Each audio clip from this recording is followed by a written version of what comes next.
What's going on, guys? Frogman YouTube channel. I'm the Frogman. We're back for this is the final volume of Fire Force Volume 34 review. This is by Atsushi Okubo, also known as the creator of Soul Eater.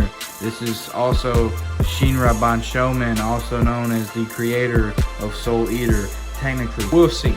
This ending of this story is super badass. I really love how it ties into the other works by Atsushi Okubo.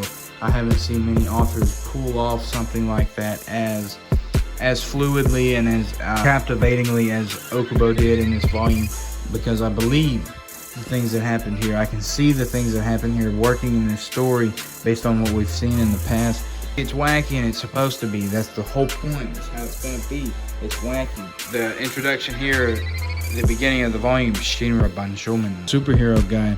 He is the embodiment of hope. So in this moment, he is fighting the assimilated Haumea and Evangelist, who is the embodiment of despair.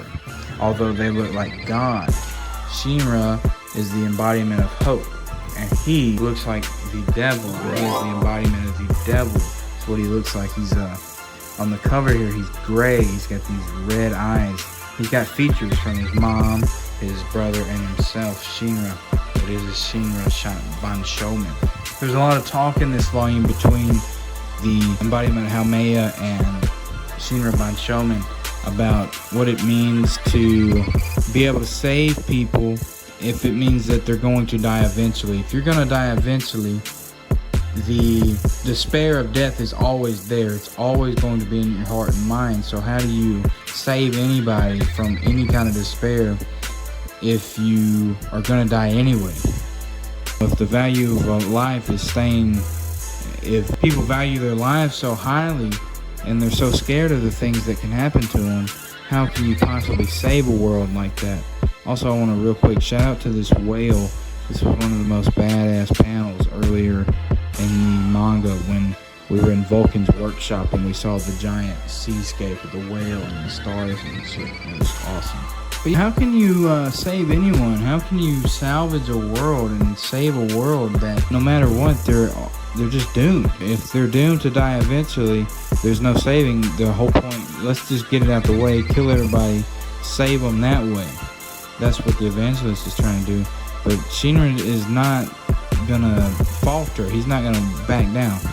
He is creating life out of the Attila flames. The whole world, remember, was engulfed in the flames. And so when they broke into Attila, Attila's always been a fiery kind of hellscape. Shinra is able to make life. He's able to bring life out. He's got plants and he's making it rain right now. And I'm not talking about $100 bills. I'm talking about he's actually making it rain. He's touching the ground. He's feeling the grass. And then boom, up out of the earth, or up out of Attila, now there are giant mountains and hills and mountains and skies, and there's birds migrating south, actual wildlife. You see giraffes and there's water. It's a blue planet again, Arthur says. He brings the world back to life.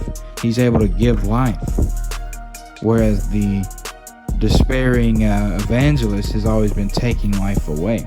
So the last few chapters of this manga has been Shinra slowly discovering how he plans on solving this issue.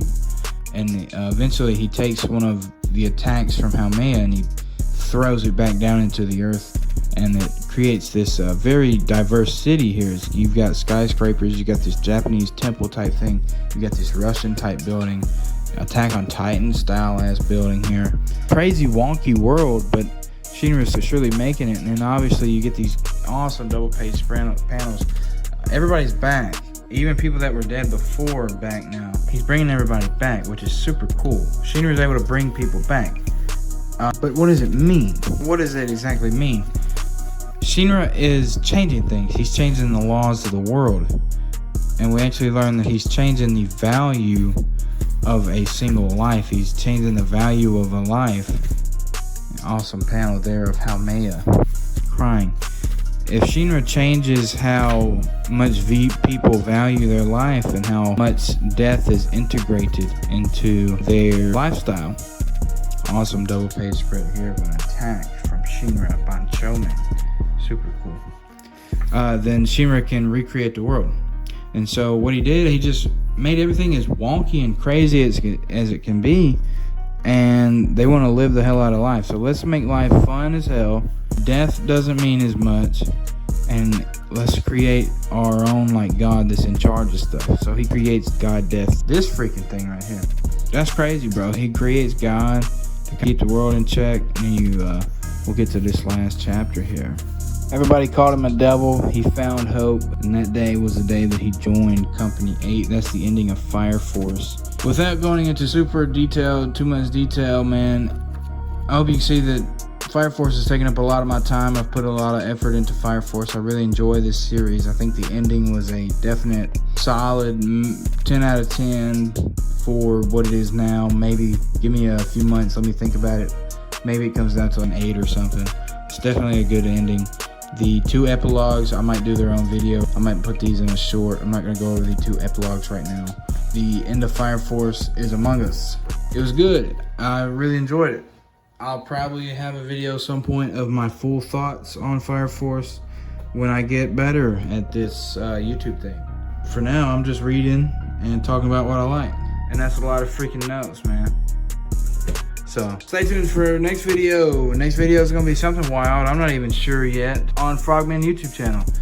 And go watch more Fire Force manga reviews. Start over from volume 10 again. That's when I started. Start watching volume 10 all the way to 34. That's a lot of videos. That's 54 videos. That's not 54 videos. Anyway, see you later. FROGMAN out.